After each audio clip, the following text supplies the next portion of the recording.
Billionaire was taking his fiancée home until he saw his ex crossing the crosswalk with twins. Welcome to Secrets Narrated. Before we begin, drop a comment telling us which city you're watching from. We love seeing how far our stories travel. When the story ends, don't forget to rate it from 0 to 10 and share what you felt along the way. And if you enjoy emotional stories filled with twists and hidden truths, make sure to follow Secrets Narrated so you don't miss the next one. Now, sit back, relax, and enjoy every detail. Adrian Cole adjusted his platinum Rolex as he guided his midnight black Aston Martin through the winding streets of downtown Seattle. The late afternoon sun cast golden streaks across the leather interior, illuminating the woman beside him. Cassandra Wells, 28, blonde hair perfectly styled in loose waves, designer sunglasses perched elegantly on her nose. She was everything he thought he wanted now. Beautiful, independent, uncomplicated. The restaurant has a 2-month waiting list, Cassandra said, checking her reflection in the visor mirror. I still can't believe you got us a table for tonight. Adrian smiled, his steel-gray eyes focused on the road ahead. At 40, he had learned that money could buy almost anything, including spontaneity. His dark hair, touched with silver at the temples, caught the light as he turned toward her. Perks of owning renewable energy contracts with half the city. Cassandra laughed, the sound light and carefree. You make it sound so simple. Simple. That's exactly what Adrian had wanted his life to become. After years of complicated relationships, demanding schedules, and emotional expectations he couldn't meet, simplicity felt like luxury. His relationship with Cassandra was 3 months old, long enough to enjoy her company, short enough to avoid serious conversations about the future. The traffic light ahead turned red, and Adrian brought the car to a smooth stop. His phone buzzed with work notifications, but he ignored them. Friday evenings were sacred now, reserved for dinner dates, art galleries, and conversations that never ventured into territory he wasn't willing to explore. I love how relaxed you are these days, Cassandra said, reaching over to touch his hand. When we first met, you seemed so intense. Adrian's grip tightened slightly on the steering wheel. Intense. That's what his previous relationship had taught him about himself, that he was too focused on work, too unavailable, too resistant to the kind of domestic life that others craved. The breakup had been painful but necessary, a clean cut that allowed both parties to find what they actually wanted. I've learned to appreciate the moment, he said, meaning it. No more pressure about weekend plans that stretched months ahead. No more discussions about holiday traditions he had no interest in creating. No more hints about engagement rings or family dinners that made him feel trapped. The crosswalk ahead filled with evening pedestrians, office workers heading home, couples hand in hand, teenagers laughing as they navigated the busy intersection. Adrian watched them absently, his mind already shifting to the wine list at the restaurant, when something made him focus. A woman was crossing the street, moving carefully through the crowd. She carried something against her chest. No, 2 somethings. Babies. Twins, from the look of it, bundled in soft blue and pink blankets. Her auburn hair was pulled back in a practical ponytail, and she moved with the cautious precision of someone carrying precious cargo. Adrian's breath caught. Even from a distance, even with her head down, he knew that profile. The gentle curve of her neck, the way she held her shoulders, the careful, deliberate way she walked.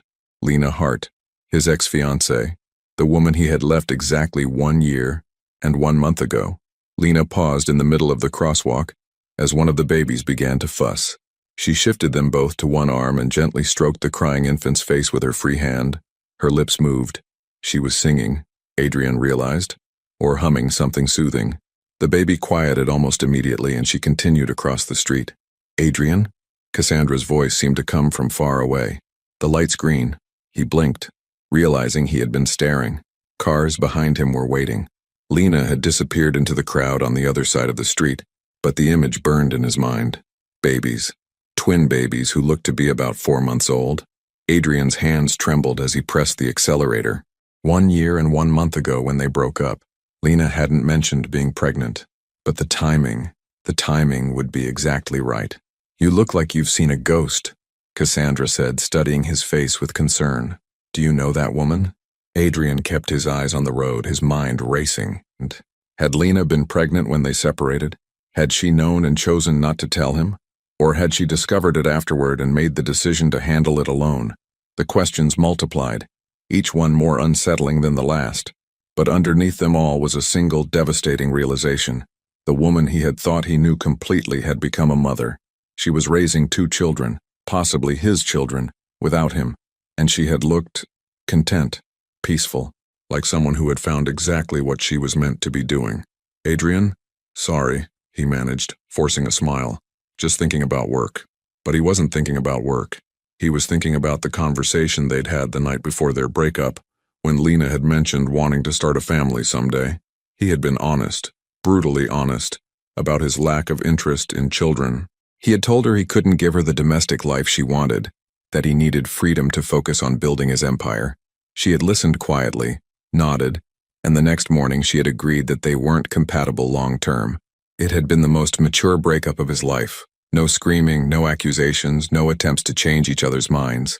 Just 2 people acknowledging that they wanted different things and having the courage to walk away. But now seeing her with those babies, Adrian wondered if mature had actually meant devastatingly lonely. He pulled into the restaurant's valet parking, his hands still unsteady. Cassandra was already checking her lipstick, excited about their evening ahead. She represented everything he thought he had chosen: beauty without complications, companionship without expectations, pleasure without responsibility. So why did his chest feel hollow?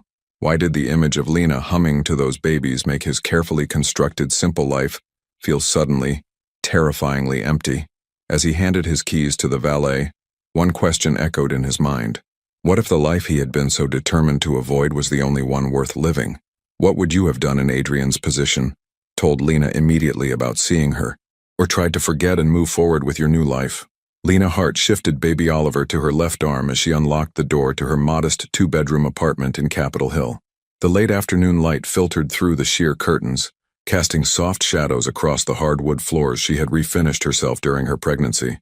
Baby Emma stirred against her chest, making the soft mewing sounds that meant she would need feeding soon.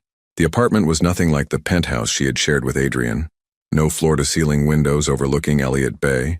No marble countertops, no smart home technology that responded to voice commands. But it was hers. Every piece of furniture chosen carefully, every corner arranged with purpose. The pale yellow walls reflected her belief that children should grow up surrounded by warmth, not cold luxury. She settled both babies into their shared bassinet, a decision born of necessity rather than choice. Oliver immediately reached for his sister's hand, their tiny fingers intertwining in the way that never failed to make Lena's heart ache with fierce protectiveness. 4 months. 4 months of sleepless nights, of learning to change 2 diapers simultaneously, of singing lullabies at 3 in the morning while bouncing babies who seemed to take turns refusing sleep. 4 months of a love so intense it sometimes left her breathless. 4 months of not once regretting her decision to keep Adrian's paternity a secret. Lena moved to the kitchen, a compact space where she had learned to prepare formula bottles with mechanical precision. The refrigerator was covered with appointment cards, pediatrician visits, vaccination schedules, mommy and me classes she couldn't afford but attended anyway, because Emma and Oliver deserved every opportunity. Her phone buzzed with a text from her sister Claire. "Coffee tomorrow? I can bring bagels." Lena smiled as she typed back, "If you don't mind baby chaos. They're going through a crying phase." Claire's response was immediate. "Babies cry, sisters listen. See you at 10. This was Lena's support system now. Her younger sister, her neighbor Mrs. Rodriguez, who sometimes watched the babies when Lena had job interviews, and Dr. Sarah Kim, the pediatrician who had become something close to a friend. A small circle, but solid. People who showed up without being asked, who understood that love sometimes meant accepting help gracefully. She tested the formula temperature against her wrist, remembering how Adrian used to tease her about being overly cautious. "You check restaurant reviews like you're planning military strategy," he had said once, laughing as she researched their anniversary dinner location for weeks in advance. He hadn't understood that careful planning wasn't anxiety. It was love. It was caring enough about outcomes to put in the work beforehand. Emma's cry pierced the quiet, followed immediately by Oliver's sympathetic wails. Lena moved with practiced efficiency, scooping them both up and settling into the rocking chair that had been her grandmother's. The chair creaked softly as she began to feed Emma, while Oliver nestled against her shoulder, his cries subsiding into contented snuffles. This was the moment she had feared most during pregnancy, the overwhelming responsibility of caring for two lives entirely dependent on her. But instead of drowning, she had discovered a strength she hadn't known she possessed. Every sleepless night, every doctor's appointment managed alone, every milestone celebrated with no one but her babies as witness. Each experience had built something unshakable inside her. Her phone rang. For a wild moment her heart stuttered, imagining it might be Adrian. But the caller ID showed her boss from the marketing firm where she worked part-time remotely. "Lena, I know it's after hours, but the Johnson account just came back with revision requests. Any chance you could handle them this weekend?" Lena looked at the babies in her arms, at the laundry basket overflowing in the corner, at the stack of bills on her kitchen counter that she would tackle after the babies were asleep. "Of course," she said. "Send them over. You're amazing. I don't know how you manage it all." "Neither do I sometimes," Lena thought. But what she said was, "You do what you have to do." After hanging up, she continued rocking, watching the way the light changed across her babies' faces. Oliver had Adrian's straight nose and strong jawline, already visible even at 4 months. Emma had inherited Lena's green eyes and stubborn chin. They were beautiful, healthy, and completely unaware that their father was one of the wealthiest men in the Pacific Northwest. Lena had Googled Adrian exactly once since their breakup. The search results showed him at charity galas, renewable energy conferences, and society events, always impeccably dressed, usually with an attractive woman on his arm. He looked successful, confident, and entirely unencumbered by the kind of domestic responsibilities that defined Lena's days. She had closed the laptop and never searched again. The decision to keep the pregnancy secret hadn't been made lightly. For weeks after discovering she was carrying twins, Lena had crafted and deleted dozens of text messages to Adrian. She had driven to his office building 3 times, sitting in the parking lot while she rehearsed conversations that always ended the same way, with him offering financial support but not emotional investment, or worse, suggesting solutions that didn't align with what she wanted for her children. Adrian had been honest about not wanting children. He had never pretended otherwise, never given her false hope. The breakup had been initiated by him, but it had been mutual in the end because they both recognized the fundamental incompatibility. So why would a pregnancy change that? Lena had chosen to believe that forcing someone to be a father was no gift to anyone, especially not to the children involved. Emma and Oliver deserved parents who chose them wholeheartedly, not someone fulfilling an obligation. As if sensing her thoughts, Oliver opened his dark eyes, so much like Adrian's, and gazed at her with the solemn attention babies sometimes displayed. Lena traced his tiny eyebrow with her finger. "I made the right choice," she whispered to him. "Someday you'll understand." But even as she said it, a small voice in her mind wondered if protection could sometimes be another word for selfishness. Was she really protecting her children from an unwilling father, or was she protecting herself from potential rejection? The sun had set completely now, and the apartment was filled with the soft shadows that marked the beginning of another long night. Lena stood carefully, settling both babies back in their bassinet, and moved to close the blinds. Through the window she could see the city lights twinkling in the distance, including the gleaming tower where Adrian's company occupied the top 3 floors. For just a moment, she allowed herself to imagine what it would be like if things had been different. If he had wanted the same things she did. If somewhere in that tower he was thinking about her too. But fantasies were dangerous when you had real lives depending on you. Lena pulled the blinds closed and turned away from the window, away from the life that might have been, and toward the life she had chosen to build alone. Adrian couldn't taste the Wagyu beef, the wine, a 1998 Chateau Margaux worth more than most people's monthly salary, might as well have been water. Across from him, Cassandra was describing her latest photography project, her eyes animated as she gestured with her fork, but her words felt like background noise. All he could see were those 2 small bundles in Lena's arms.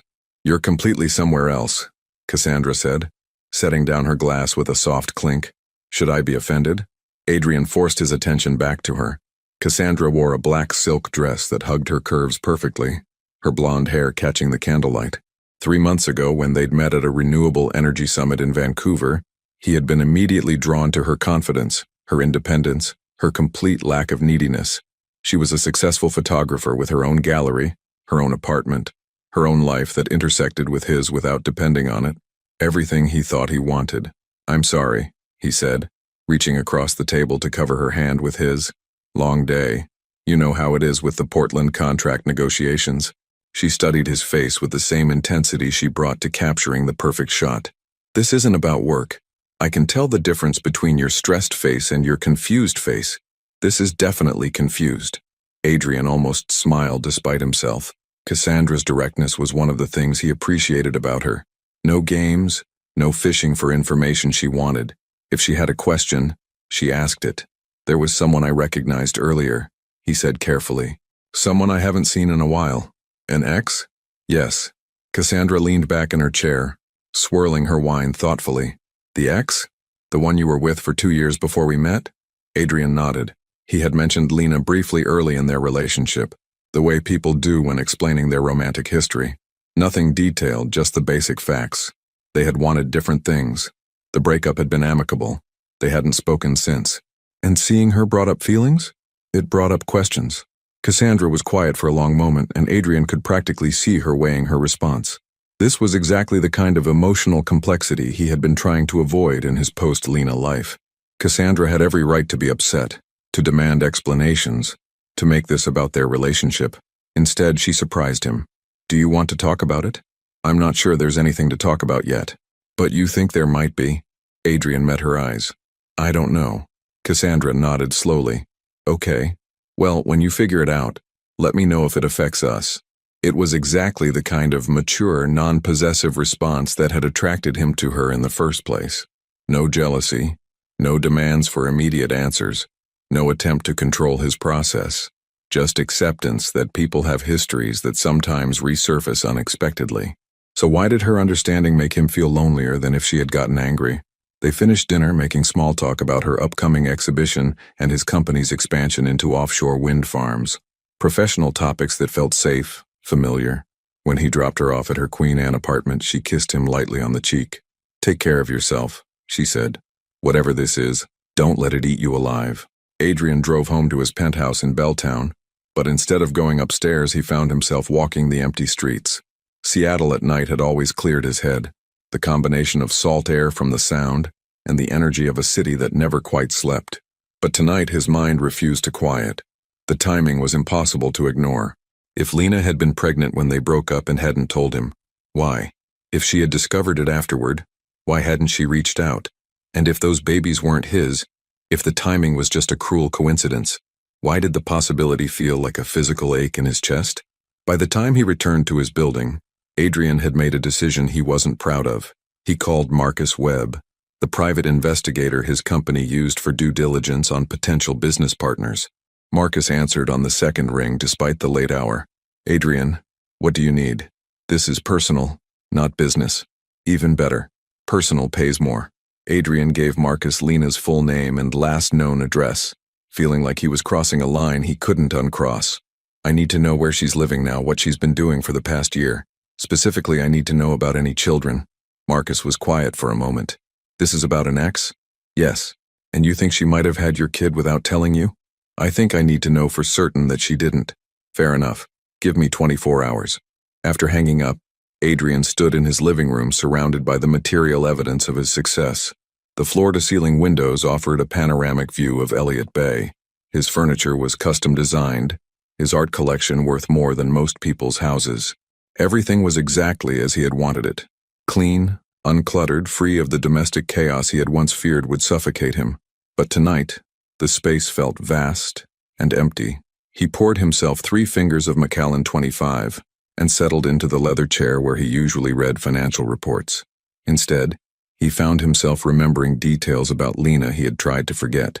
The way she hummed while cooking, always the same song, The Way You Look Tonight, usually off-key but completely unconscious of it. How she kept a small notebook where she wrote down funny things people said, claiming she was collecting material for a novel she would never write. The careful way she arranged flowers, spending 20 minutes adjusting stems until the composition satisfied some internal aesthetic he couldn't see but learned to appreciate. And the conversation they'd had 6 weeks before the breakup, when she'd mentioned her sister's new baby. Don't you ever wonder what it would be like, she had asked, watching him hold his nephew at a family gathering, having someone who's part of both of us? No, he had said and meant it. I've worked too hard to build this life to complicate it now. She had nodded and changed the subject. but he remembered the brief shadow that crossed her face. At the time, he had attributed it to natural disappointment. Most women her age wanted children eventually. Now he wondered if it had been something more specific. Adrian's phone buzzed with a text from Cassandra. "Hope you're getting some answers. Sleep well." He stared at the message for a long time before responding, "Thank you." But sleep felt impossible. Every time he closed his eyes, he saw Lena pausing in that crosswalk, adjusting those blankets with such gentle expertise. She had looked different, not just because of motherhood, but because of a kind of peace he had never seen in her before. During their relationship, Lena had always carried a slight tension, as if she were waiting for something. He had assumed it was career ambition, or the normal stress of living in an expensive city. Now he wondered if she had been waiting for him to want the same things she did. And when it became clear that he never would, she had stopped waiting and started building the life she wanted without him. The thought should have brought relief. Instead, it felt like loss. Not just of Lena, but of possibilities he had been too afraid to consider. As dawn approached, Adrian made a decision that surprised him. Whatever Marcus discovered, however this played out, he wouldn't hide behind investigators and intermediaries. If those babies were his, he would face it directly. The question was, what would he do then? Marcus Webb's office was located in a nondescript building in Pioneer Square, sandwiched between a vintage bookstore and a coffee roastery that filled the hallway with the rich scent of dark roast. Adrian had never been here before. Their previous business had always been conducted over secure phone calls and encrypted emails. But this felt too personal, too important for digital communication. Marcus was a man in his 50s who looked like he could blend into any crowd. Average height, brown hair going gray at the temples, clothes that were expensive enough to be respectable, but unremarkable enough to be forgettable. It was exactly what made him excellent at his job. "I have what you asked for," Marcus said, sliding a manila folder across his desk. "But before you look at it, I need to ask, are you prepared for whatever's in here?" Adrian's hand hovered over the folder. 24 hours of waiting had felt like a lifetime. He had barely slept, had canceled 2 important meetings, and had found himself driving past the Capitol Hill neighborhood 3 times looking for glimpses of auburn hair and baby strollers. "Just tell me."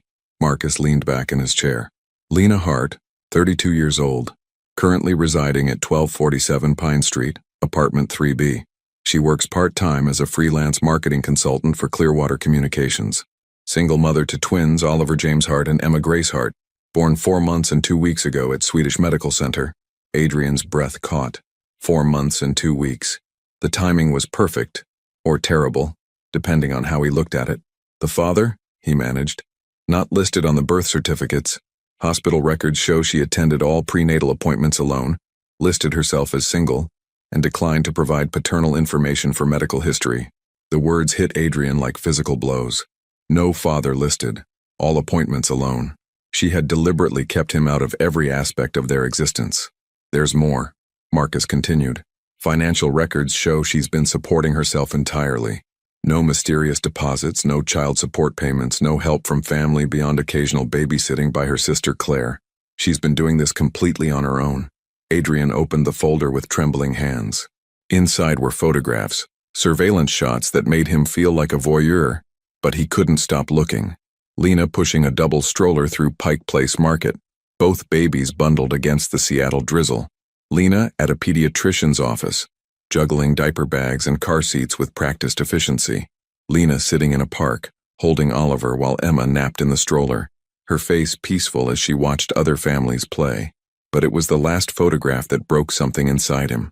Lena was in what appeared to be her living room, both babies on a blanket on the floor during tummy time. She was lying on her stomach facing them, her chin propped on her hands, smiling at something one of them was doing. The image captured a moment of pure joy, intimate and unguarded. It was the expression he had seen her wear exactly once during their relationship, when she held her newborn nephew for the first time. "The babies," Adrian said quietly. Do they look like anyone in particular?" Marcus studied Adrian's face carefully. "I'm not a geneticist, but the boy has some strong features that could be coincidental, or could be inherited." Adrian closed the folder, his mind reeling. Everything he had built his life around, control, choice, careful planning, had been obliterated by a decision Lena had made without him. She had known she was carrying his children, and had chosen to raise them alone rather than complicate his carefully constructed freedom. The thought should have brought relief. Instead, it felt like betrayal and loss wrapped together in something he couldn't name. "There's one more thing," Marcus said. "She's been looking for a full-time position. 3 interviews in the past 2 weeks, all for marketing director roles that would pay significantly more than her current freelance work. My guess is the part-time income isn't covering expenses with 2 babies. Money. Of course it came down to money eventually." Adrian's first instinct was cynical. Maybe Lena's silence hadn't been about protecting him, but about positioning herself for a larger settlement later. But even as the thought formed, he dismissed it. The woman in those photographs struggling with diaper bags and managing 2 babies alone didn't look like someone playing a long game for financial gain. She looked like someone doing her best with an impossible situation. "I want you to stop the surveillance," Adrian said suddenly, "and I want all copies of these photos destroyed. Everything. Digital files, prints, cloud backups. I want your word that this never happened." Marcus raised an eyebrow. "You sure? I could keep monitoring the situation, let you know if—" "No, this isn't how I want to handle this. And Marcus, I need those photos destroyed before I leave here today." Marcus nodded slowly, understanding the gravity of the request. "Consider it done. Everything gets wiped clean." After leaving Marcus's office, Adrian drove aimlessly through the city, ending up parked outside his office building. Through his car window, he could see his company logo etched in gold on the building's facade. Coal Renewable Energy. Everything he had worked for, everything he had prioritized over personal relationships, everything that had seemed so important just 2 days ago. His phone buzzed with a call from his business partner, David Chen. "Where have you been? The Portland investors are expecting your presentation this afternoon. Reschedule it." "Adrian, we've been working toward this deal for 6 months. This could be the expansion that puts us in competition with the major players." I said reschedule it. There was silence on the line. Adrian had never, in 10 years of partnership, asked to postpone a major presentation. "Everything okay? I need some time to handle a personal matter." "Personal? You don't have personal matters." The comment stung because it was true. Adrian had spent the past year constructing a life with no personal complications, no emotional entanglements that could interfere with his professional goals. It had seemed like wisdom at the time. Now it felt like cowardice. After hanging up, Adrian sat in his car for nearly an hour, watching people walk past on the sidewalk. Families, couples, individuals all moving through their lives with purposes he couldn't see. For the first time in his adult life, he felt completely untethered from his own purpose.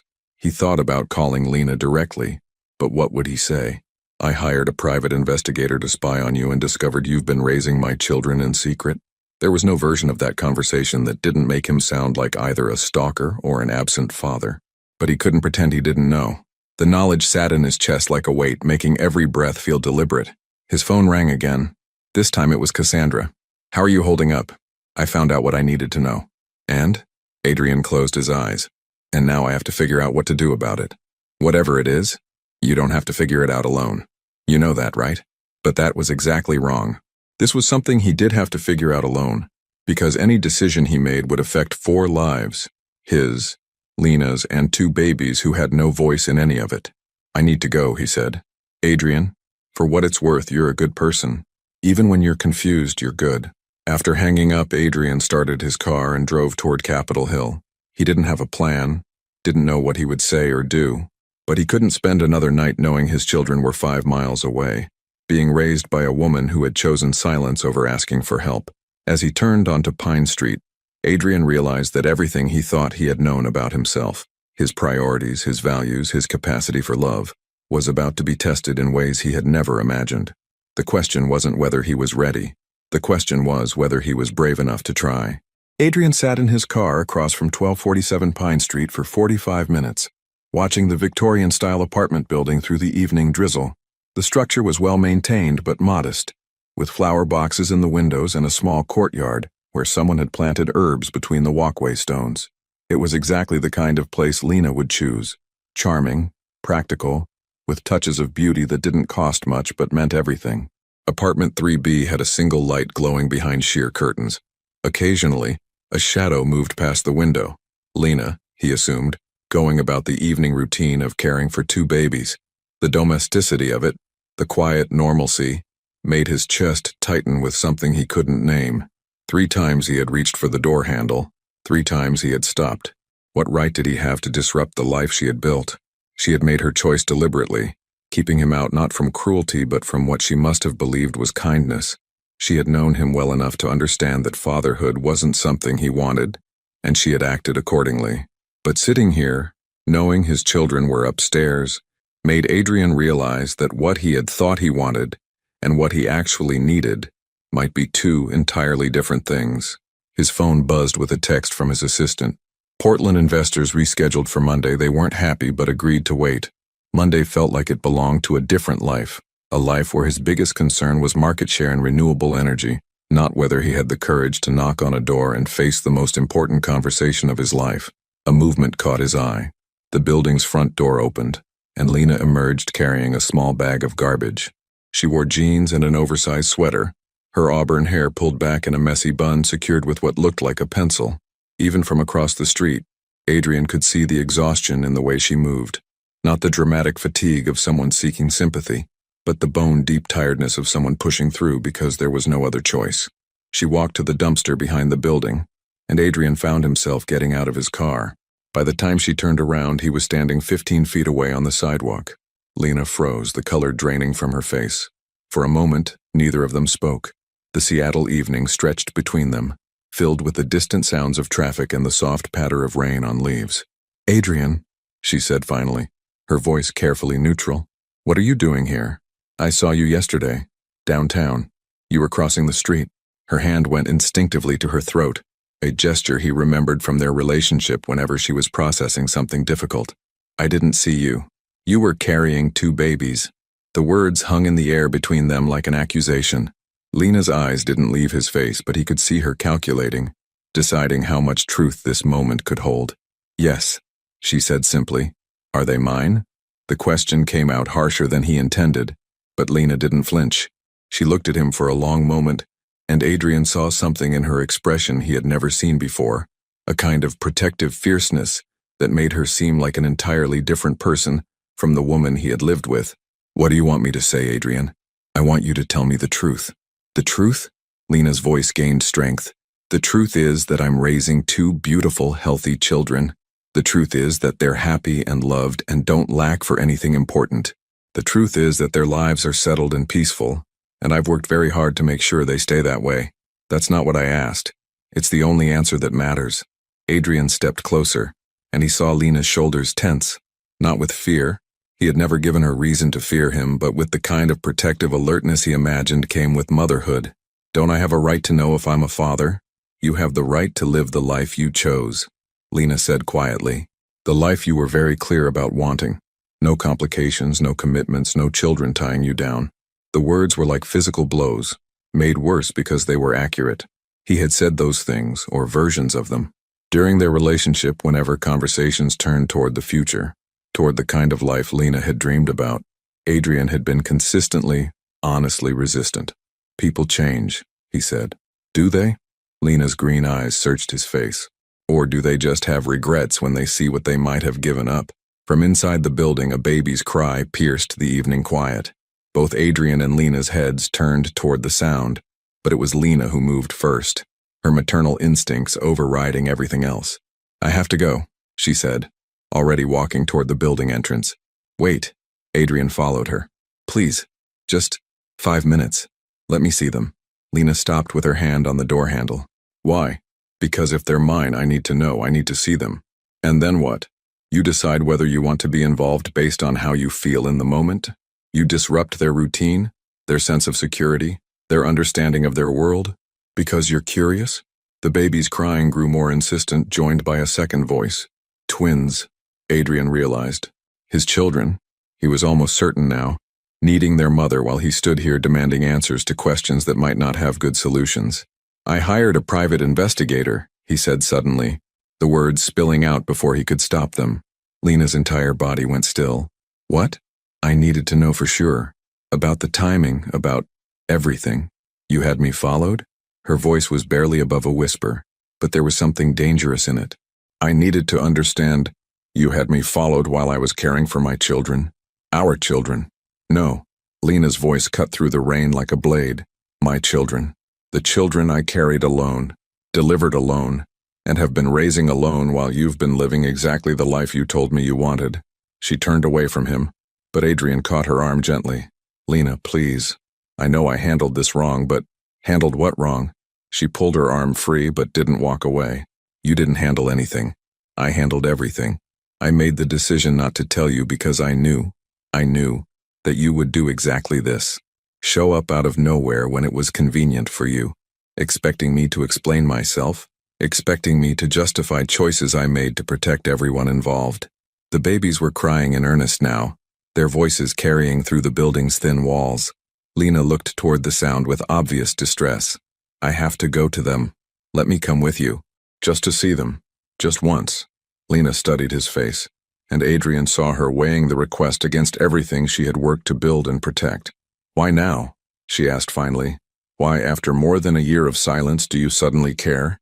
It was a fair question, and Adrian realized he didn't have a good answer. Because he had seen her crossing the street and felt something break open inside him? Because his carefully constructed life had suddenly felt empty? Because he was finally brave enough to face what he had been running from? Because I think I've been running from the wrong things, he said finally. And I think you've been protecting me from something I needed to face. Lena looked at him for a long moment, rain beginning to darken her sweater. Above them, the crying continued, and Adrian could see her internal struggle, the mother who needed to comfort her children warring with the woman who had every right to tell him to leave and never come back. 5 minutes, she said finally. You can see them for 5 minutes, and then you leave, and you think very carefully about what you actually want, not what you think you should want. Because I won't let you disrupt their lives unless you're absolutely certain you're ready to be in them permanently. Adrian nodded, not trusting his voice. As Lena unlocked the building door, she paused without looking at him. Their names are Oliver and Emma, she said quietly. Oliver has your eyes. Emma has your stubborn streak. And they are the best thing I've ever done with my life. The words hit Adrian like a revelation and a warning all at once. As they climbed the narrow stairs to the 3rd floor, he realized he was about to meet his children for the first time, and possibly say goodbye to them forever, depending on whether he was brave enough to become the man they deserved to have as a father.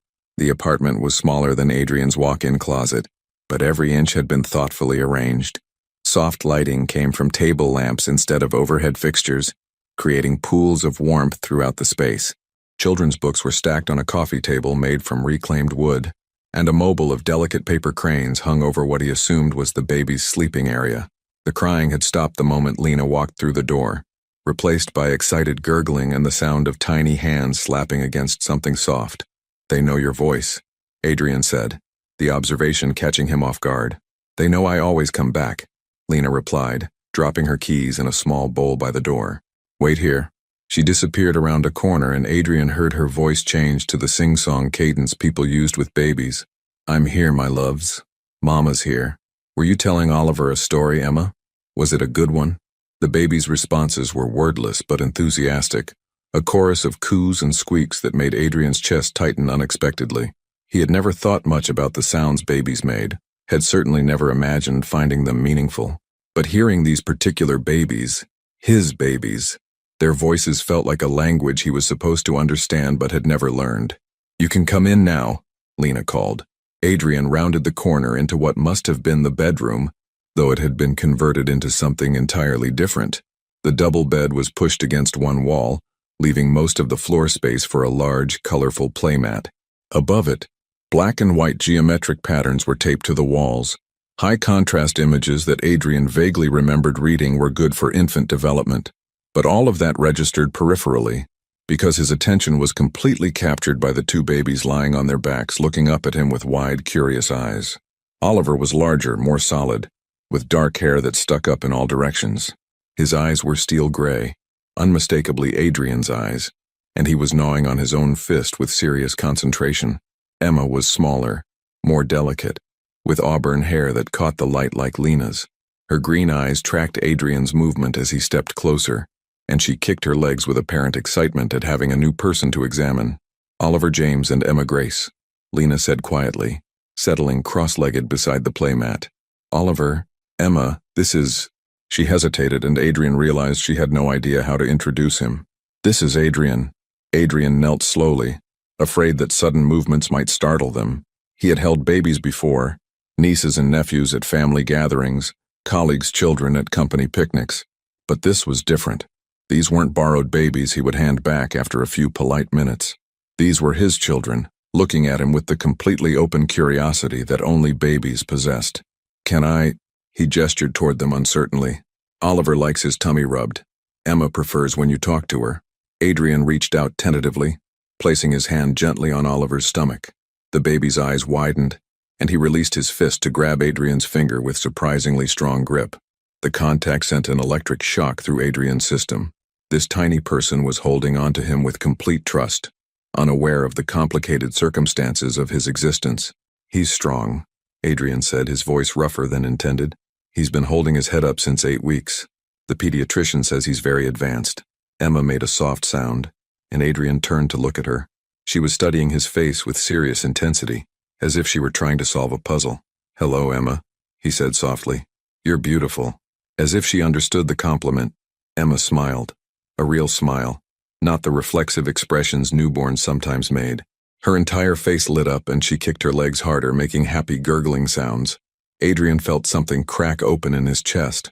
"She likes you," Lena observed, though her voice was carefully neutral. "How can you tell?" "She doesn't smile for strangers. It took her 3 weeks to smile for my sister." The implication hung in the air between them. Emma had smiled for Adrian immediately, as if some part of her recognized him, as if biology had programmed her to trust this particular face, this particular voice. Oliver was still gripping Adrian's finger, occasionally bringing it toward his mouth to examine with his gums. Adrian found himself mesmerized by the baby's expressions. Serious concentration when studying Adrian's watch, brief alarm when a car honked outside, contentment when Adrian started gently stroking his hair. "What are they like?" Adrian asked. "Their personalities, I mean." Lena was quiet for a moment, as if deciding how much to share. "Oliver is more physical. He's been trying to roll over since 6 weeks. Gets frustrated when he can't do something right away. Emma is more observant. She watches everything, processes it, then usually figures out what Oliver was struggling with on her first try. They're different from each other. Completely. Oliver wakes up happy but gets tired fast. Emma takes forever to warm up in the morning but can go for hours once she's alert. Oliver likes baths. Emma hates them. Emma falls asleep easily. Oliver fights it every single night. As if to demonstrate, Oliver's eyes were already growing heavy, his grip on Adrian's finger loosening. Emma, meanwhile, was wide awake, still studying Adrian's face like she was memorizing it. "She's going to be trouble," Adrian said, unable to suppress a smile. "I can already tell." "She's going to be brilliant," Lena corrected. "The trouble will be keeping up with her." For several minutes they sat in comfortable silence. Adrian found himself relaxing in a way he hadn't expected, lulled by the simple pleasure of watching his children discover their world. Oliver had fallen asleep with Adrian's finger still in his grasp, and Emma had discovered her own feet, grabbing them with delighted concentration. "This is what you do every day," Adrian said finally. "Watch them, learn them, figure out what they need. Among other things." "It's not what I expected." Lena looked at him sharply. "What did you expect?" Adrian struggled to find words. "I don't know. More chaos, maybe. More overwhelming responsibility. This feels—" He gestured at the peaceful scene. "It feels manageable, natural." "That's because you're seeing the good moment," Lena said. "You're not here at 2 in the morning when they're both crying and nothing I do helps. You're not here when Emma has a fever and I'm calling the pediatrician in a panic. You're not here when Oliver refuses to eat for 3 days straight and I'm convinced I'm doing everything wrong." The words weren't accusatory, just factual, but they highlighted the gap between what Adrian was experiencing now and what parenthood actually entailed. "I could be," he said quietly. "Could be what?" "Here, for the hard moments too." Lena was very still. "Adrian, I know what I said before. I know what I thought I wanted, but sitting here looking at them," he gently extracted his finger from Oliver's sleeping grip. "I was wrong. About what would make me happy. About what was important. One good moment doesn't erase 18 years of responsibility. I know that. Do you? Because this isn't a business deal you can negotiate your way out of if it gets difficult. These are people, Adrian. Small people who need consistency and reliability and unconditional love." Emma made a soft sound and both adults looked at her. She was fighting sleep now, her eyes drooping but snapping open whenever she started to drift off. She doesn't want to miss anything, Lena said softly. Even when she's exhausted, she fights sleep because she might miss something interesting. Like her mother. Lena looked at him in surprise. What do you mean? You used to do that. During conferences, or when we were traveling. You'd be dead tired but refuse to go to bed because you were afraid you'd miss some conversation or experience. I don't remember you noticing that. I noticed everything about you. I just didn't know how to appreciate it at the time. The admission hung between them, loaded with regret and possibility. Emma finally lost her battle with sleep, her tiny body relaxing into the soft blanket beneath her. Your 5 minutes are up, Lena said quietly. Adrian looked at his children, sleeping peacefully on their playmat. Oliver with his serious little face, Emma with her stubborn chin already visible even at 4 months old. They were perfect, and they were his, and he had missed the first 4 months of their lives because he had been too afraid to want them. What happens now? He asked. Now you leave, and you decide what you actually want your life to look like. Not what you think you should want, not what's convenient, but what will make you happy in 5 years, 10 years, 20 years. Adrian stood slowly, reluctant to break the peaceful tableau. And if I decide I want to be part of this, then we'll figure out how to make that work. But Adrian, Lena stood too, facing him across their sleeping children. I won't let you be a part-time father. I won't let you drop in and out of their lives when it's convenient for you. If you want this, you have to want all of it. The sleepless nights, the endless worry, the complete reorganization of everything you thought your life would be. And if I want all of it? For the first time since he had arrived, Lena's carefully controlled expression softened slightly. Then we'll start slowly, carefully, and we'll see if the man you are now can become the father they deserve. As Adrian walked toward the door, he turned back for one last look at Oliver and Emma. They slept with the complete peace of children who were utterly secure in being loved. He wanted to be part of creating that security. He wanted to be someone they could count on. The question was whether he was brave enough to completely restructure his life to make that possible. Adrian didn't go home. Instead, he drove to Cary Park, the small overlook that offered the best view of Seattle's skyline. At this hour, the park was nearly empty except for a few late-night photographers capturing the city lights reflected in Elliott Bay. He sat on a bench facing the view that had always grounded him, but tonight the familiar sight offered no clarity. His phone had been buzzing steadily for the past hour. Cassandra had called twice, David had sent 3 texts about rescheduled meetings, and his assistant had forwarded urgent emails that normally would have had his immediate attention. But all of it felt like noise from a world that suddenly seemed very far away. Every time he closed his eyes, he saw Emma's smile, Oliver's serious concentration as he studied Adrian's face. The way Lena had moved around them with such natural competence, anticipating their needs before they even expressed them.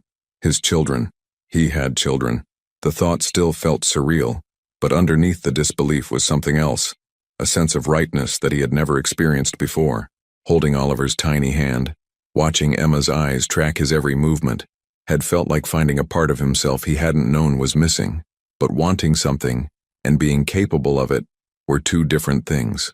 Adrian's phone rang, and he almost ignored it until he saw the caller ID. His father. Dad. Adrian, I've been trying to reach you all day. David said you canceled the Portland meeting. Richard Cole was not a man who called without purpose. At 68, he remained sharp, direct, and perpetually disappointed that his only son had chosen renewable energy over the family's traditional oil investments. Their relationship had always been cordial but distant, built on mutual respect for each other's business acumen but little emotional intimacy. Something came up. Something more important than a $40 million expansion deal? Adrian almost laughed. 24 hours ago, he would have said nothing was more important than that deal. Now he wasn't sure it ranked in his top 10 priorities. Dad, can I ask you something? There was a pause. Adrian never asked his father for advice, and they both knew it. Of course. When I was born, were you ready to be a father? The silence stretched long enough that Adrian wondered if the connection had dropped. That's an unusual question, Richard said finally. Why do you ask? I'm trying to understand something about choice versus responsibility. Adrian, is there something you need to tell me? The opening was there. Adrian could explain everything. Lena, the babies, the impossible decision he was facing. His father had navigated parenthood, had somehow managed to build a successful company while raising a child. Maybe he had insights that could help. But even as the thought formed, Adrian dismissed it. His father's version of fatherhood had been competent, but emotionally remote. Present for major milestones, absent for daily struggles. Successful by traditional metrics, but lacking the kind of warmth Adrian had seen in Lena's interactions with Oliver and Emma. "No," Adrian said. "Just thinking about some life changes."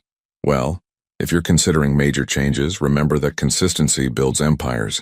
Your mother and I have been married 42 years because we decided to be married, not because we felt like it every day. Success in any endeavor requires commitment beyond feelings." After hanging up, Adrian sat with his father's words. Commitment beyond feelings. It was exactly the kind of practical wisdom that had guided Adrian's entire adult life. Make decisions based on logic, stick with them regardless of temporary emotions, build something lasting through discipline rather than passion. But was that what Oliver and Emma needed? A father who showed up out of duty rather than love? His phone buzzed with a text from Cassandra. "Thinking about you. Whatever you're going through, you don't have to decide everything tonight." She was right, but Adrian felt the weight of time in a way he never had before. Every day he delayed was another day of Oliver and Emma's lives he would miss. Another day of Lena managing everything alone. Another day of his children growing up without him. But rushing into a decision this important could be even worse than delaying it. Adrian drove home finally, but sleep was impossible. He found himself in his home office, staring at financial projections for the Portland deal that had seemed crucial yesterday. The numbers were solid, the market projections favorable, the potential return substantial. None of it mattered. By morning, Adrian had made a list, not a pros and cons analysis. This wasn't a business decision that could be quantified, but a list of what would need to change if he chose to be a real father to Oliver and Emma. His work schedule would have to be completely restructured. 18-hour days and last-minute travel would be impossible with children who needed consistency. His penthouse apartment would need to be child-proofed, or better yet, traded for something more family-friendly. His social life, his hobbies, his carefully maintained independence, all of it would be secondary to the needs of two small people who had no one else to depend on. The list was daunting, but as Adrian read through it, he realized something surprising. None of the changes felt like sacrifices. They felt like opportunities to become someone better than he currently was. At 7 a.m., he called David. "Adrian, thank God. I've been fielding calls all morning about yesterday's cancellations.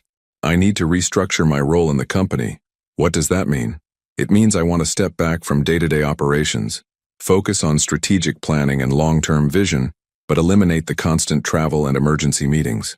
David was quiet for so long that Adrian checked to make sure the call hadn't dropped. "Are you having some kind of breakdown?" David asked finally. "I'm having some kind of breakthrough. Adrian, we're on the verge of the biggest expansion in the company's history. This isn't the time to reduce your involvement. This is exactly the time. We've built something successful enough to run without me micromanaging every decision. If it can't survive my stepping back, then we haven't built it right." After a long negotiation, David agreed to a trial period. Adrian would remain as CEO and primary investor, but would delegate operational control to their senior management team. It wasn't perfect, but it was a start. His next call was to his real estate agent. "I want to sell the penthouse," Adrian said without preamble, "and I need you to help me find something else." "Okay, what are you looking for?" Adrian thought about Lena's apartment, about the way every corner had been arranged with children in mind. A house, 3 bedrooms minimum, good schools nearby, a yard, somewhere a family would be happy. The real estate agent sounded confused but professional. "Of course. When do you want to start looking?" "Today."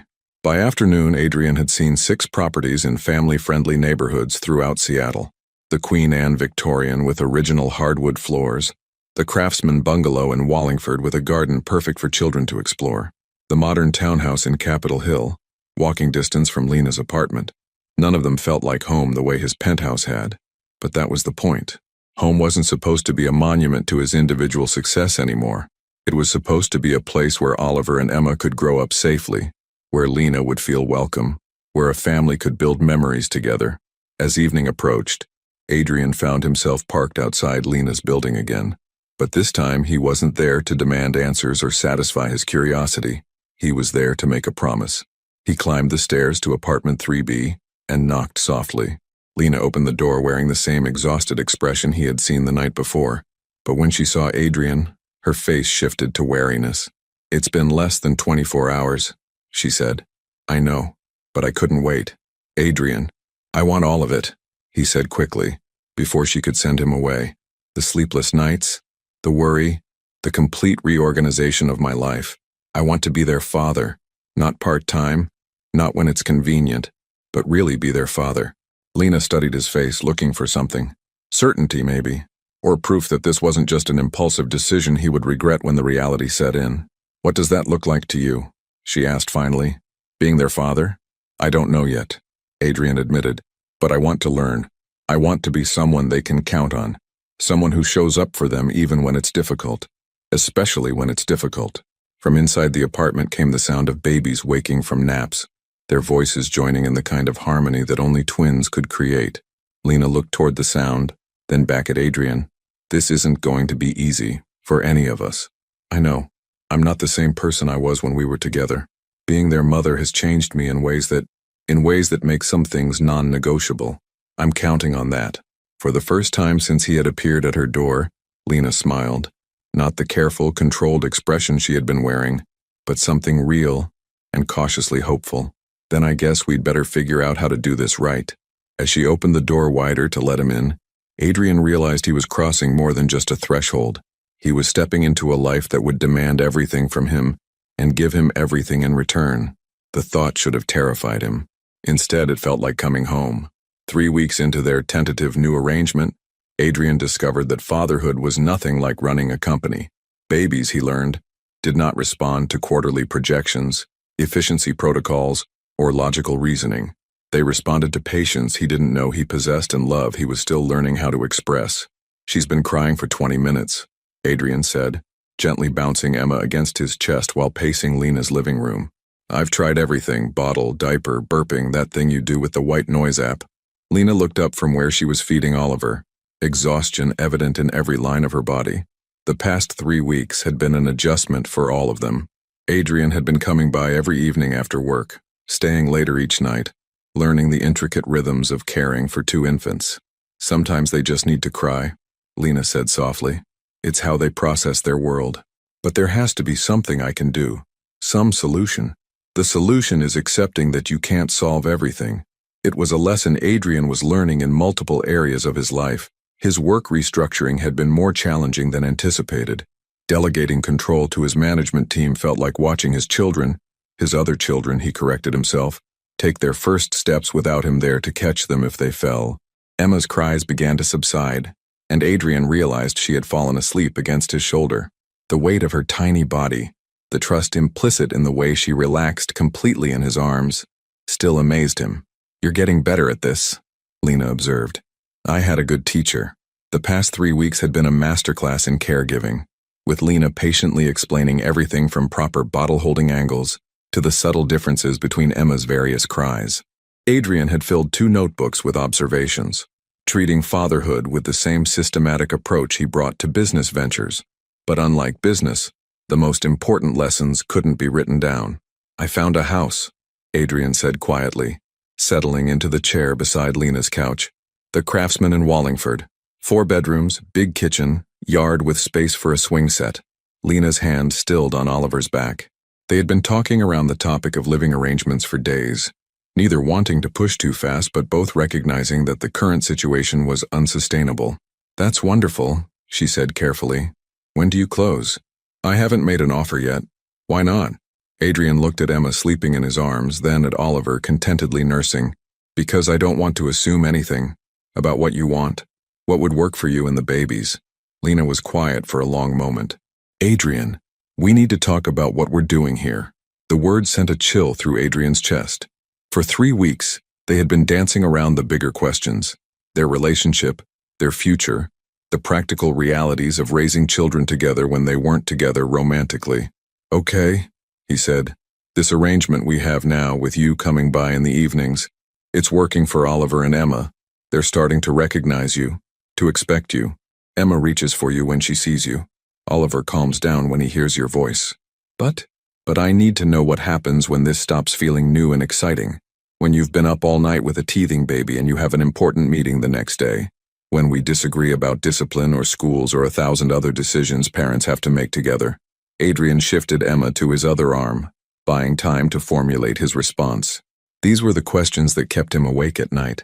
Not whether he loved his children, that had become abundantly clear, but whether love would be enough when the daily realities of shared parenting tested every assumption they were making about their ability to coexist. "I won't lie and say it will be easy," he said finally. "But Lena, 3 weeks ago I thought success meant never having to consider anyone else's needs when making decisions. Now I can't imagine making any decision without thinking about how it affects Oliver and Emma. That's not what I'm asking." "Then what are you asking?" Lena lifted Oliver to her shoulder and began rubbing his back in slow circles. "I'm asking whether you're prepared to do this even when we disagree, even when I make parenting choices you don't understand, even when being a family means compromising on things you're not used to compromising on." The question hit at the heart of Adrian's deepest fear, not that he would fail as a father, but that his years of independent decision-making had left him incapable of the kind of partnership that successful co-parenting required. "I don't know," he said honestly, "but I want to find out."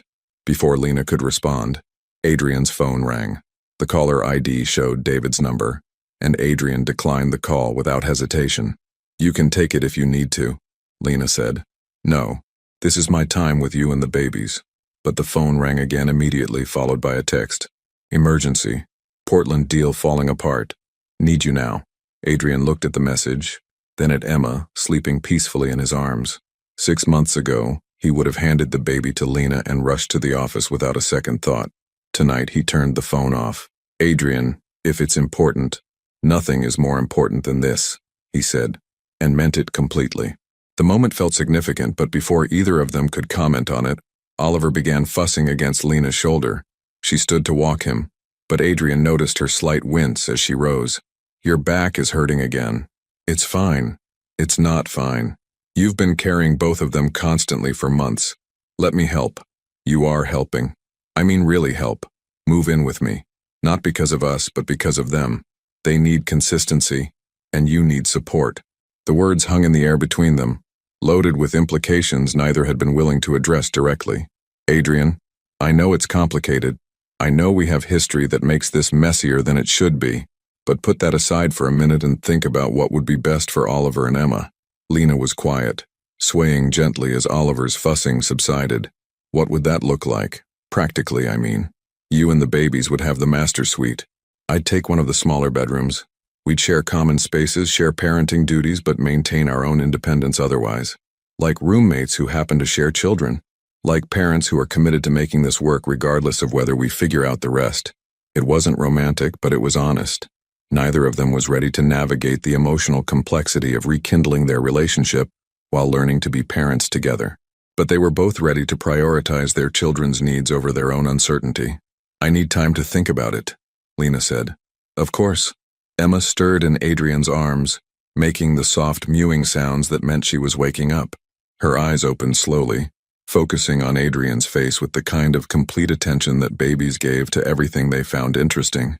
"Hi, beautiful girl," he whispered. "Did you have a good nap?" Emma's response was a smile that lit up her entire face, followed by excited leg kicks that made Adrian laugh. "She definitely knows you now," Lena observed, and there was something in her voice that made Adrian look up. "What?" "You're different with them than you were with me. More patient, more present. Maybe because I finally understand what's important, or maybe because babies don't ask for things that scare you." The comment stung because it was accurate. Babies needed basic care, attention, and love, all things Adrian was learning to provide. But they didn't ask for emotional vulnerability, long-term commitment, or the kind of deep intimacy that had terrified him during his relationship with Lena. "You're right," he said. "It's easier to love them than it was to love you." Lena looked surprised by his honesty. "But," Adrian continued, "maybe that's because loving you meant risking everything I thought I knew about myself. Loving them means becoming everything I never knew I could be." Oliver had fallen asleep against Lena's chest, and she settled back onto the couch beside Adrian. For several minutes, they sat in comfortable silence, each holding a sleeping baby, both lost in their own thoughts about the impossible complexity of building a family, From the pieces of a broken relationship. The house in Wallingford, Lena said finally. Does it have a good kitchen? Adrian's heart jumped. Large kitchen island, gas range, plenty of counter space. And the yard? Big enough for a playground. Mature trees. The neighbors have kids. Lena nodded slowly. I'd want to see it before deciding anything. Of course. And we'd need clear boundaries. About space, about expectations, about what happens if this arrangement doesn't work. Whatever you need. As if sensing the importance of the moment, both babies chose that instant to wake up simultaneously, their eyes bright and alert as they looked between their parents. I think they're voting yes, Adrian said softly. For the first time in weeks, Lena laughed. A real laugh, not the careful responses she had been giving him since he reappeared in her life. I think they might be, she agreed. Looking at his family, because that's what they were, he realized, regardless of the complicated circumstances, Adrian felt a peace he had never experienced in any boardroom or business deal. This was what success actually looked like. The house in Wallingford was everything Adrian had described and more. Lena stood in the spacious kitchen, watching morning light stream through tall windows onto countertops where she could easily imagine preparing bottles, while keeping an eye on the babies in the adjacent living room. The master suite upstairs was larger than her entire current apartment, with built-in bookshelves and a window seat that would be perfect for late-night feedings. The previous owners had 3 children, the realtor explained, pointing out safety features Lena hadn't even thought to look for. All the outlets are already child-proofed, and there are safety gates in storage in the basement. Emma gurgled happily from her carrier, while Oliver slept against Adrian's chest in the baby wrap he had learned to use with surprising competence. Watching him navigate the house with such natural ease, Lena could almost imagine this working, the 3 of them building something stable and peaceful for the children. What do you think? Adrian asked quietly, as they stood in what would be the nursery. I think it's perfect for them, Lena said, because it was true. I think they could be happy here. But, Lena touched the window frame, looking out at the backyard where mature oak trees provided shade for what would someday be a playground. But I need to know that you're not doing this just because you feel guilty. What do you mean? I mean that guilt is a terrible foundation for a family. If you're trying to make up for missing the first months of their lives, or if you're trying to prove something to yourself about what kind of man you are, then this won't work long term. Adrian adjusted Oliver's position, his expression thoughtful. You're asking if I'm doing this for them or for me. I'm asking if you've really thought about what happens in 2 years when the novelty wears off. When they're toddlers getting into everything and you can't get any work done at home. When they're teenagers and you disagree with my parenting choices. The realtor had discreetly moved to another room, giving them privacy for what was clearly a significant conversation. Lena, Adrian said carefully, I can't predict how I'll feel in 2 years, but I can tell you that every morning for the past 3 weeks, the first thing I think about when I wake up is whether Oliver slept through the night and if Emma's cough is getting better. I can tell you that I rescheduled a board meeting yesterday because it conflicted with Emma's 6-month checkup. 6-month checkup isn't for another week. I know. I put it in my calendar so I wouldn't miss it. The admission was so unexpectedly sweet that Lena felt her carefully maintained emotional defenses waver. Adrian was trying so hard to be the father he thought Oliver and Emma deserved, even when he didn't fully understand what that meant yet. The house is beautiful, she said finally. If you're sure this is what you want, then yes. We should try living together. For them. Adrian's smile was radiant, and for a moment, Lena saw the man she had fallen in love with 2 years ago. Not the successful businessman or the overwhelmed new father, but the person underneath who was capable of joy when he allowed himself to feel it. 2 hours later, as they loaded the babies back into Adrian's car, he had traded his sports car for an SUV without being asked. Lena's phone rang. Lena Hart? This is Dr. Patricia Montgomery from Children's Hospital. I'm calling about your application for the marketing director position. Lena's heart jumped. The position at Children's Hospital would be perfect. Full-time with benefits, meaningful work, and a schedule that would allow for school pickup and sick days. She had interviewed 3 weeks ago but hadn't heard back. Yes, of course. I'm pleased to offer you the position. The salary is $68,000 annually, plus full medical and dental benefits. When would you be able to start? Lena felt Adrian's eyes on her as she processed the offer. Financial security, professional fulfillment, independence she hadn't had since the babies were born. That's wonderful news. Could I start in 2 weeks? I need to arrange childcare. Of course. I'll have HR send over the paperwork. Congratulations, Lena. We're excited to have you join the team. After hanging up, Lena realized her hands were shaking. Good news? Adrian asked, though something in his voice suggested he had already guessed.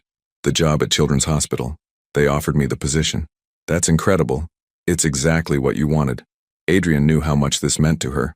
The transition from freelance marketing work to a stable, full-time position with real benefits and job security. But instead of celebration, tension filled the car. Because both of them realized that Lena accepting a full-time job would complicate their tentative living arrangement significantly. $68,000, Lena said, mostly to herself.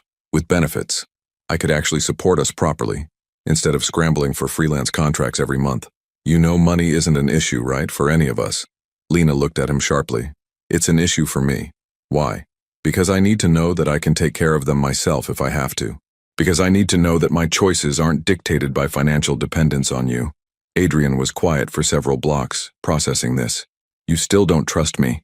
I trust you with them, Lena said, gesturing toward the babies. But trusting you as a father and trusting you as a partner are different things. I'm not asking to be your partner. I'm asking to be their father and your co-parent.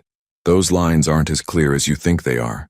They were approaching Lena's neighborhood when Adrian's phone started buzzing insistently. He glanced at the screen and frowned. It's David. Third call today.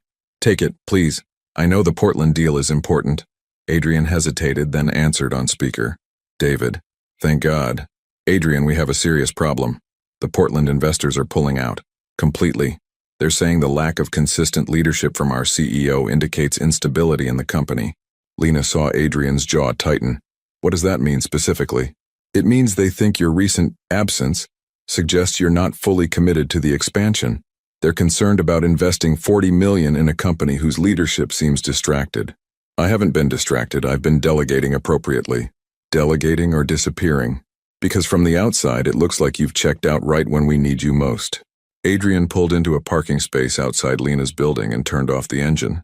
In the back seat, Oliver had woken up and was making the soft sounds that meant he would need feeding soon.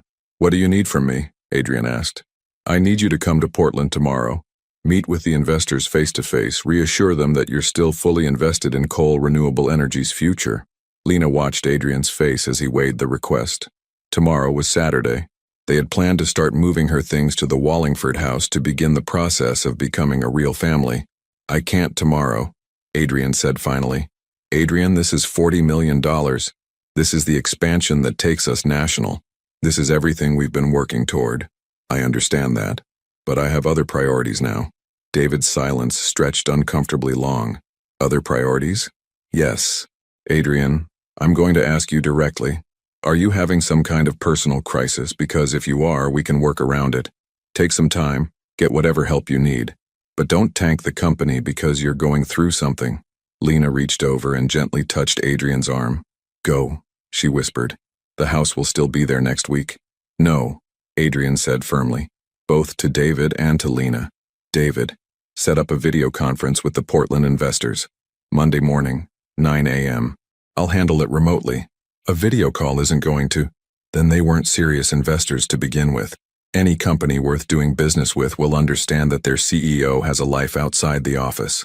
After hanging up, Adrian sat staring at the phone in his hands. You should go to Portland, Lena said quietly. I told you, I have other priorities. Adrian, look at me. He turned to face her, and Lena saw the conflict in his eyes. The man he used to be warring with the man he was trying to become. This is exactly what I was afraid of, she said gently. You're trying so hard to prove you're committed to being a father that you're making choices that aren't sustainable. If you destroy your company trying to prove your devotion to us, you'll resent us eventually. That's not what's happening, isn't it? 3 weeks ago you told me that being Oliver and Emma's father would require restructuring your entire life. But restructuring doesn't mean abandoning. It means finding balance. Oliver's soft sounds had escalated to proper crying, and Emma was beginning to stir sympathetically. Lena got out to retrieve them, leaving Adrian alone with his thoughts and the sound of his children needing attention. When she returned with both babies, Adrian was staring at the house where they had planned to start their life together. Go to Portland, Lena said again. Show them that you're still the CEO they invested in. Show me that you can be a devoted father without sacrificing everything else that makes you who you are. And if I go, what does that mean for us? Lena looked at Oliver and Emma. both now calm in her arms, then back at Adrian. It means we figure out what a real partnership looks like. Not one where you overcompensate for past mistakes and not one where I'm afraid to ask for what I need. It means we start over, honestly this time. As Adrian drove away toward his own apartment to pack for Portland, Lena realized that their future together, whatever form it took, would depend not on grand gestures or dramatic sacrifices, but on their ability to build something sustainable from the complicated truth of who they actually were. The question was whether they were both brave enough to try.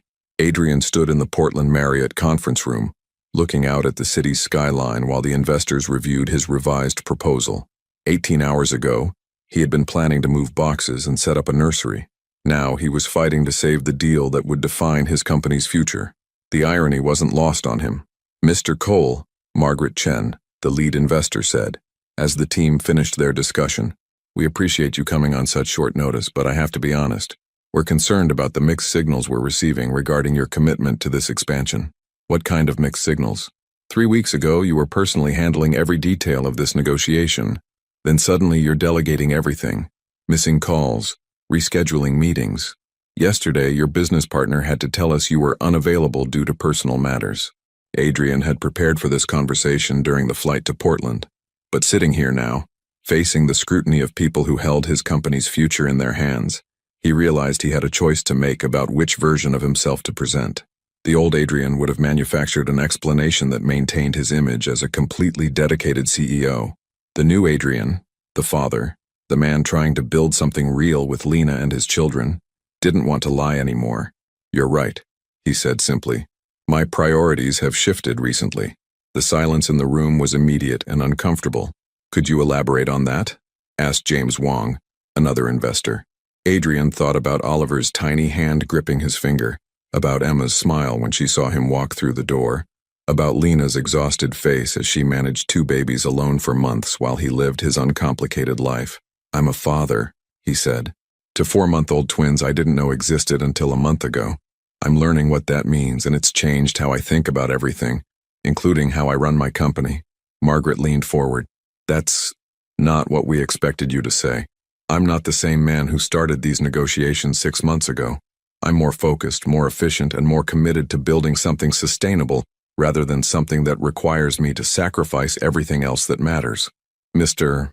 Cole," James interjected, "we're investing in coal renewable energy, not your personal journey of self-discovery.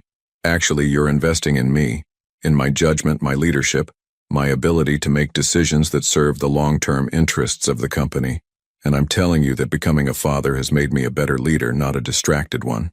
Adrian stood and moved to the whiteboard, his confidence growing as he found his footing in this conversation.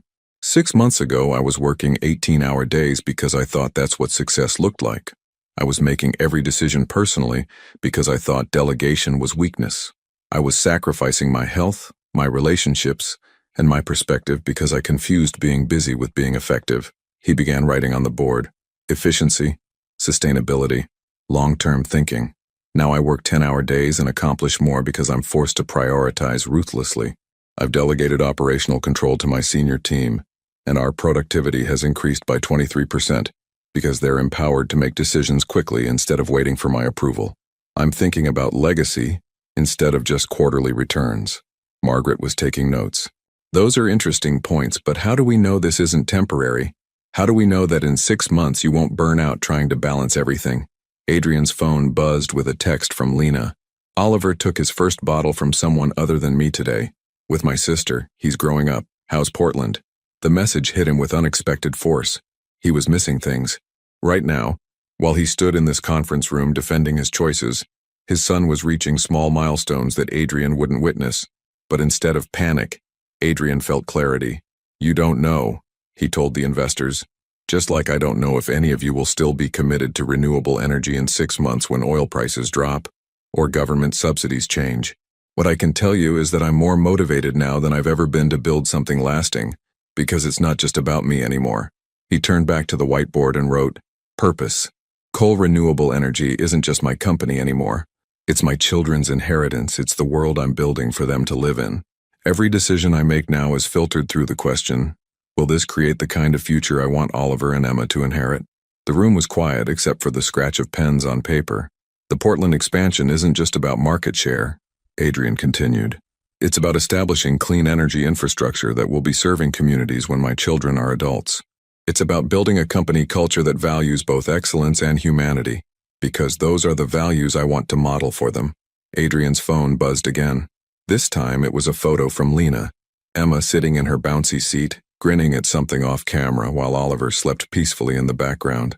The image of his children, happy and safe while he was 300 miles away, filled him with an emotion he couldn't name. "Gentlemen, Ms. Chen," he said, putting his phone away without responding to the text.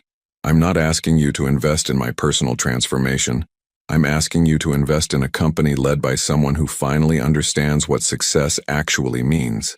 Margaret closed her notebook. "Mr. Cole, could you give us a few minutes to discuss this privately?" "Of course." Adrian stepped into the hallway, his heart pounding. He had either just secured the biggest deal in his company's history by being completely honest about his priorities, or he had destroyed everything by admitting that his attention was divided. His phone rang. Lena's name appeared on the screen. "How did it go?" she asked without preamble. "I told them about Oliver and Emma." "You what?" "I told them I'm a father, and that it's made me better at my job, not worse." Lena was quiet for a long moment. "How did they react?" "I don't know yet. They're discussing it now." "Adrian, I know it was risky, but I'm tired of pretending that caring about my family makes me less capable professionally. If they can't understand that, then they're not the right partners anyway. And if they walk away?" Adrian thought about the question seriously. 6 months ago, losing this deal would have felt like the end of the world. Now, standing in a hotel hallway 300 miles from his children, he realized that the end of the world would be losing them, not losing a business opportunity. Then we find other investors, ones who understand that the best leaders are the ones who have something meaningful to fight for. The conference room door opened, and Margaret gestured for him to return. "I have to go," Adrian told Lena. "But whatever happens here, I want you to know. This trip showed me that being away from you and the babies doesn't feel like freedom anymore. It feels like missing the most important parts of my life. Adrian, I love you," he said, the words surprising him even as he spoke them. "I love our children, and I love what we could build together if we're both brave enough to try." He hung up before she could respond and walked back into the conference room. The investors were smiling. "Mr.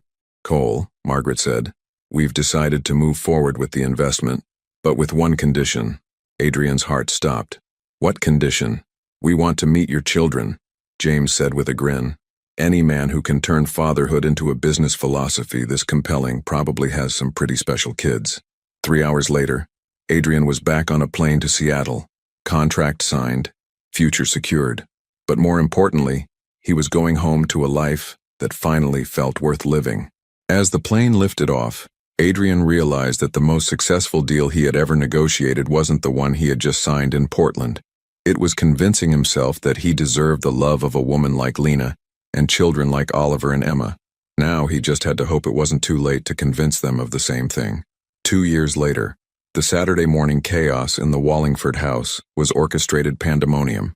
Emma sat in her high chair, methodically throwing pieces of banana onto the kitchen floor while announcing, "No, no, no," with each toss. Oliver, meanwhile, had discovered that climbing onto the coffee table gave him the perfect vantage point to survey his kingdom, despite being told at least 50 times that tables were not for climbing. "Oliver James Cole, down," Lena called from the kitchen, where she was simultaneously packing diaper bags and trying to drink coffee that had gone cold an hour ago. "We've talked about this." Adrian appeared from upstairs, his hair still damp from the shower, wearing jeans and a t-shirt that somehow made him look younger than he had in any of his expensive suits. "I'll get him. Emma, beautiful girl, food goes in your mouth, not on the floor." Emma's response was to beam at her father and immediately throw another piece of banana, as if to demonstrate that she understood the rule, but found her way more entertaining. "She's testing boundaries," Lena observed, not without admiration. At 2 years old, Emma had developed a personality that was equal parts charm and determination, a combination that Adrian insisted she had inherited entirely from her mother. "She's going to be a CEO someday," Adrian said, lifting Oliver from the coffee table and redirecting him toward his toy cars. "The way she negotiates for extra stories at bedtime shows real leadership potential." "She's going to be whatever she wants to be," Lena corrected, but she was smiling. This was an ongoing joke between them. Adrian's tendency to see business acumen in every toddler behavior, Lena's insistence that their children be allowed to discover their own paths. The kitchen was larger than Lena's entire first apartment, but it felt cozy rather than grand. The island was covered with the debris of morning routine: sippy cups, Oliver's favorite stuffed elephant, Emma's hair clips, legal documents from Adrian's office that somehow always migrated to family spaces, and Lena's work laptop, which she used for her position as communications director at Children's Hospital. It was chaos, but it was their chaos. "Coffee," Adrian said, appearing at Lena's elbow with a fresh cup prepared exactly the way she liked it. "And before you say you don't have time, we have 45 minutes before we need to leave for the park.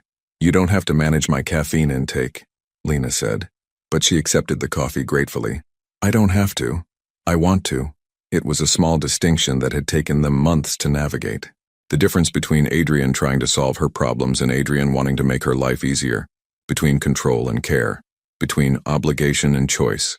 The house around them told the story of how they had learned to blend their lives. Adrian's minimalist aesthetic had evolved to accommodate toy bins and colorful artwork. Lena's practical decorating had expanded to include a few pieces of art that served no purpose except beauty. The master bedroom they shared, after 6 months of careful, gradual progression from co-parenting roommates to something more, reflected both of their personalities without erasing either. "Daddy, up!" Oliver toddled over to Adrian, arms raised in the universal gesture of toddler demand. "Use your words, buddy. What do you want?" "Up, please, Daddy." Adrian lifted his son, who immediately began chattering in the mixture of real words and toddler language that somehow made perfect sense within the family, but would be incomprehensible to outsiders. Oliver had developed into an affectionate, energetic child who approached everything with enthusiasm, climbing, eating, playing, and especially talking to anyone who would listen. "He's telling you about the garbage truck," Lena translated. "He's been waiting all week for Saturday morning pickup." "Ah yes, the garbage truck. Very important business." Emma, having finished her banana-throwing experiment, began clapping and calling, "Mama, Mama," with the kind of urgency that suggested the world might end if her needs weren't immediately addressed. "I think someone wants to be cleaned up," Adrian observed. "I think someone wants attention," Lena corrected, but she moved to lift Emma from the high chair. "You just don't like being left out of the conversation, do you, sweet girl?" Emma's response was to wrap her arms around Lena's neck and plant a wet, banana-flavored kiss on her cheek, a gesture that never failed to melt any frustration about the morning's chaos. This was their routine now, structured but flexible, busy but not frantic. Adrian had learned to build his work schedule around school pickup and doctor appointments. Lena had learned to accept help without feeling like she was losing independence. Both had learned that building a family meant constant negotiation, frequent forgiveness, and daily choice to prioritize each other's happiness. "Your sister called," Adrian said, settling Oliver in his lap while Lena cleaned Emma's face. "She wants to know if we're still bringing the kids to her barbecue tomorrow." "Of course. Why wouldn't we be?" "Because last time Oliver tried to feed potato salad to her dog, and Emma had a complete meltdown when we tried to leave. That's what family barbecues are for. Chaos and meltdowns." Adrian smiled, remembering his anxiety during their first family gatherings. He had wanted the children to be perfectly behaved, had worried that any sign of normal toddler behavior would be seen as evidence that he was failing as a father. Lena had eventually convinced him that love meant accepting the full reality of who their children were, not trying to manage them into some ideal version. "Speaking of family," Lena said carefully, "your parents called yesterday. They want to visit next month." Adrian's relationship with his parents had evolved slowly and sometimes painfully over the past 2 years. Richard and Patricia Cole were not naturally demonstrative people, but they had made genuine efforts to understand their son's transformed priorities. Oliver and Emma had helped bridge the generational gap. It was hard to maintain emotional distance when faced with 2 toddlers who demanded interaction. Even Cassandra had reached out 6 months after Adrian and Lena began building their life together, not out of romantic interest but from genuine friendship. She had sent a beautiful photography book about families, with a note that said simply, "You found what you were really looking for. I'm happy for you." Adrian had appreciated her grace in understanding that their brief relationship had been exactly what he needed to realize what he actually wanted. "How long do they want to stay?" "A week. Your mother specifically requested time to teach Emma how to bake cookies. Emma is 2. Apparently your mother doesn't consider that a disqualification." Adrian laughed, imagining his elegant mother covered in flour while Emma helped in the kitchen.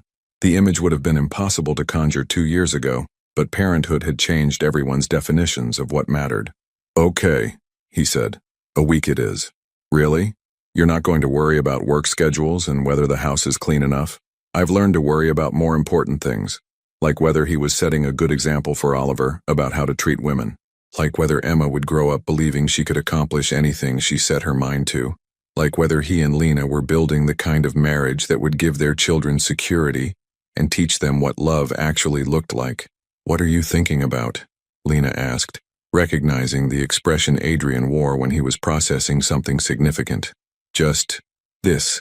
Adrian gestured at the kitchen scene around them. 2 years ago, I thought success meant having complete control over my environment. Now I think success means thriving in chaos. Is that what we're doing? Thriving?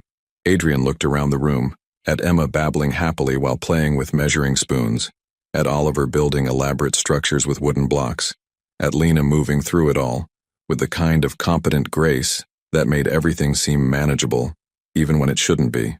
"Yeah," he said. "I think we are." The park trip was everything Adrian had learned to expect from family outings with toddlers. Delightful and exhausting in equal measure. Oliver approached the playground like he was conducting scientific research, testing every piece of equipment methodically. Emma made friends with every child she encountered, charming parents and siblings alike with her generous smiles and surprising vocabulary. Lena spread a blanket under an oak tree while Adrian pushed both children on the baby swings, marveling as he did every weekend at how much joy they could extract from something so simple. "Daddy, higher!" Oliver called. Swing," Emma added, not to be outdone by her brother's clear communication. "Higher and faster," Adrian confirmed. The 2 essential requests of childhood. From the blanket, Lena watched her family with the kind of contentment she had never imagined possible during those first lonely months of motherhood. Adrian had become the father she had hoped he might be, but hadn't dared expect, present, patient, endlessly interested in the small details of their children's development.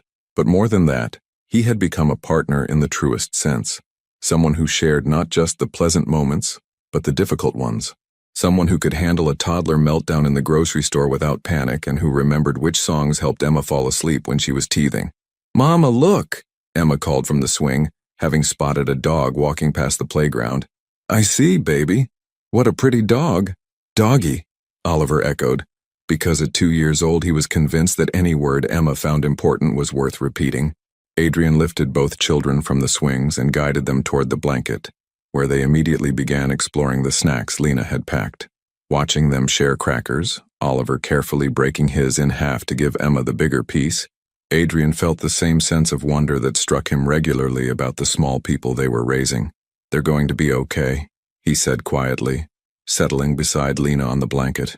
"More than okay," Lena agreed.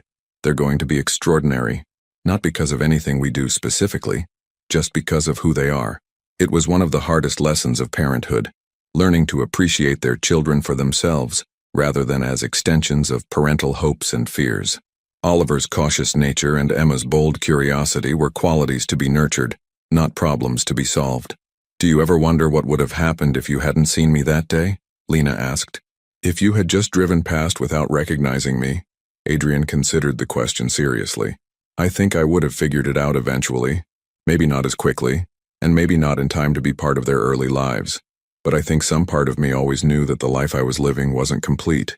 "You sound very confident for someone who spent a year convinced he didn't want children." "I wasn't convinced I didn't want children.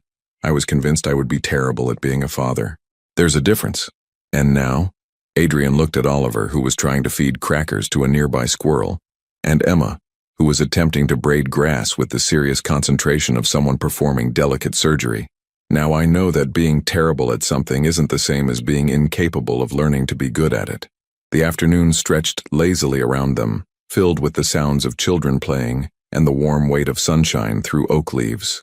Other families dotted the park, some wrestling with similar toddler dynamics, others chasing older children on bikes, a few walking babies in strollers who still slept through most outdoor adventures. "I got offered a promotion," Lena said suddenly, the words coming out in a rush as if she had been holding them back. "What kind of promotion?" "Regional Communications Director." It would mean overseeing the communications departments for 3 different hospitals. Adrian turned to face her fully. That's incredible. It's exactly what you wanted. It would also mean more travel. Maybe 1 week out of every month. We'll figure it out. Just like that? You don't need to think about logistics or childcare arrangements? Lena, you've supported my career through international conferences, emergency meetings, and weekend work sessions. Of course I'll support yours. It might mean hiring a nanny for backup childcare. Then we hire a nanny. It might mean you have to handle bedtime routines alone sometimes. Then I handle bedtime routines alone. Lena studied his face, looking for signs of the reluctance or resentment that she had learned to watch for in relationships. But Adrian's expression was genuinely supportive, not just willing to accommodate her career, but excited about it. When did you become so easygoing about sharing domestic responsibilities? She asked. When I realized that your success doesn't threaten mine. When I figured out that building a life together means both of us becoming the best versions of ourselves. Emma had abandoned the grass braiding project in favor of collecting acorns, which she was presenting to Oliver one at a time as if they were precious gifts. Oliver accepted each acorn solemnly, examining it carefully before placing it in the small pile they were building together. Look at them, Lena said softly. They're so good together. They're lucky to have each other. We all are. As the afternoon wound down and they packed up the remains of their picnic, Adrian realized that this ordinary Saturday at the park, was exactly what happiness looked like. Not the dramatic peaks he had once associated with success, but the steady rhythm of a life built with people who mattered. Ready to go home? He asked, lifting a sleepy Emma while Lena gathered a protesting Oliver. Home, Emma repeated drowsily, wrapping her arms around Adrian's neck. Home, Oliver echoed, though he was clearly disappointed to leave the acorns behind. As they walked toward the car, Adrian caught Lena's hand in his free one. Thank you, he said. For what? For seeing something in me that I didn't know was there. For giving me the chance to become the man I actually wanted to be. Lena squeezed his hand. Thank you for becoming him. The drive home was quiet, both children falling asleep in their car seats, within blocks of leaving the park. In the rearview mirror, Adrian could see their peaceful faces, flushed from sunshine and completely secure in the knowledge that they were safe and loved. At a red light, Lena reached over and touched Adrian's arm. Do you ever miss it? The life you had before? Adrian thought about the question seriously. Did he miss the freedom to make impulsive decisions? The simplicity of a life with no one else's needs to consider? The professional recognition that came from being completely devoted to work? No, he said finally, and meant it completely. I miss who I thought I was supposed to be, but I love who I actually am. The light turned green, and Adrian drove toward the house where his family was waiting to continue the quiet, ordinary, extraordinary business of loving each other through another day. Behind them, the park emptied, as other families headed home to their own versions of happiness, leaving only the playground equipment and the oak trees to stand witness to all the small moments of joy that had unfolded under the Seattle sky. Some stories end with dramatic declarations of love or grand gestures that change everything in a single moment. But this story ended the way the best love stories do, with the promise of countless ordinary days ahead, each one an opportunity to choose each other again. Looking back, would you have made the same choice Adrian did? Restructuring your entire life for love and family, even when it meant giving up the independence and control you thought defined you? Your participation means a lot to the channel. Please share your thoughts in the comments. Thank you for watching. If you enjoyed the story, please subscribe to our channel and leave a comment below letting us know what you thought. Your feedback and support mean a lot to us. Stay tuned for more exciting stories.